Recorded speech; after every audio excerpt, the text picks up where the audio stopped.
Hi అండి. నమస్తే. Welcome to Durga smart kitchen. ఈరోజు మన రెసిపీ వచ్చేసి బంగాళదుంప ఫ్రై అండి.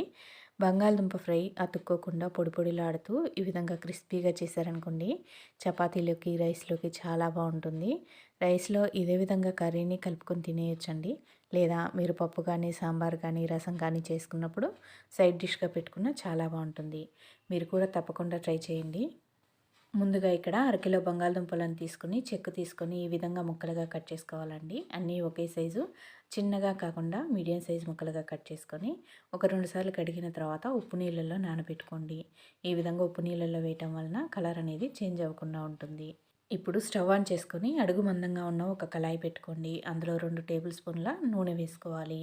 నూనె కాస్త వేడైన తర్వాత ముందుగా తరిగి పెట్టుకున్న బంగాళదుంపల్లోని వాటర్ అంతా తీసేసి బంగాళదుంప ముక్కలు వేసుకోండి. ఇలా వేసుకున్న బంగాళదుంప ముక్కల్ని ఆయిల్లోనే బాగా ఫ్రై చేసుకోవాలండి. అడుగంటిపోకుండా మధ్య మధ్యలో కలుపుతూ ఇలా ఫ్రై చేసుకోండి. బంగాళదుంపలు బాగా వేగడానికి 10 నిమిషాల వరకు టైం పడుతుందండి. బంగాళదుంప ముక్కలు బాగా వేగేంత వరకు మూత పెట్టకుండా ఇలానే ఫ్రై చేసుకోండి. ఇక్కడ చూసారు కదా, బంగాళదుంపలు అనేవి ఉడికిపోయాయండి. ఇప్పుడు స్టవ్ ఆఫ్ చేసుకొని పక్కన పెట్టుకోవాలి. ఇప్పుడు మసాలా కారం కోసం మిక్సీ జార్లో 1 టేబుల్ స్పూన్ ధనియాల పొడి వేసుకోండి. అర టీ స్పూన్ జీలకర్ర పొడి వేసుకోవాలి. రుచికి తగ్గట్టుగా 1 టీ స్పూన్ సాల్టు, 2 టీ స్పూన్ల కారం వేసుకోండి. మీరు ఉప్పు కారం అనేది మీ టేస్ట్కి తగ్గట్టు అడ్జస్ట్ చేసుకోవచ్చు. ఇక్కడ 10 వెల్లుల్లి వరకు పొట్టు తీయకుండా వేసుకోవాలండి.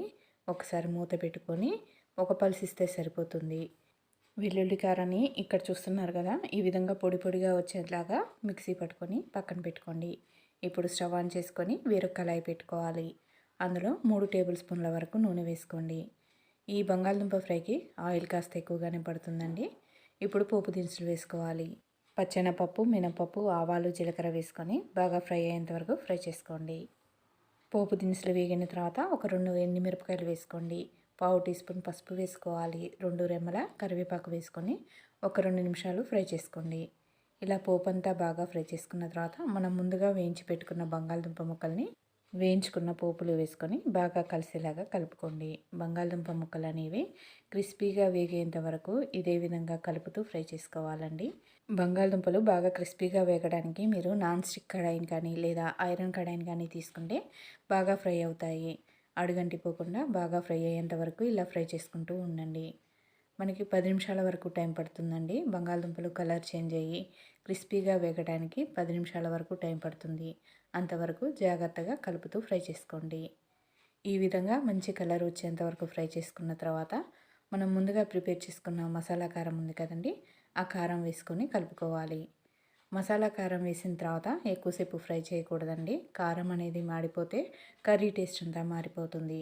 మీకు బంగాళదుంపలు ఎక్కువగా క్రిస్పీగా కావాలనుకుంటే మరొక 5 నిమిషాలు వేయించుకున్న తర్వాత మాత్రమే ఈ కారాన్ని వేసుకోండి. మసాలా కారం వేసిన తర్వాత లో ఫ్లేమ్లోనే పెట్టుకొని ఒక 2 నిమిషాల వరకు ఫ్రై చేసుకోవాలి. ఇప్పుడు సన్నగా కట్ చేసిన కొత్తిమీర వేసుకొని ఒకసారి కలిపిన తర్వాత స్టవ్ ఆఫ్ చేసుకోండి. పొడి పొడిగా క్రిస్పీగా ఉండే బంగాళదుంప ఫ్రై రెడీ అయిపోయిందండి. ఈ కర్రీని మీరు ఇలాగే రైస్తో అయినా తినొచ్చు, లేదా చపాతీతో అయినా తినొచ్చండి. మీరు ఒకసారి ట్రై చేసి చూడండి, తప్పకుండా నచ్చుతుంది. మీకు ఈ రెసిపీ నచ్చిందా? నచ్చినట్లయితే ఒక లైక్ చేసి మీ ఫ్రెండ్స్ అండ్ ఫ్యామిలీకి షేర్ చేయండి. అలాగే మన ఛానల్ని మీరు ఫస్ట్ టైం చూస్తున్నట్లయితే తప్పకుండా సబ్స్క్రైబ్ చేసుకోండి. Thanks for watching.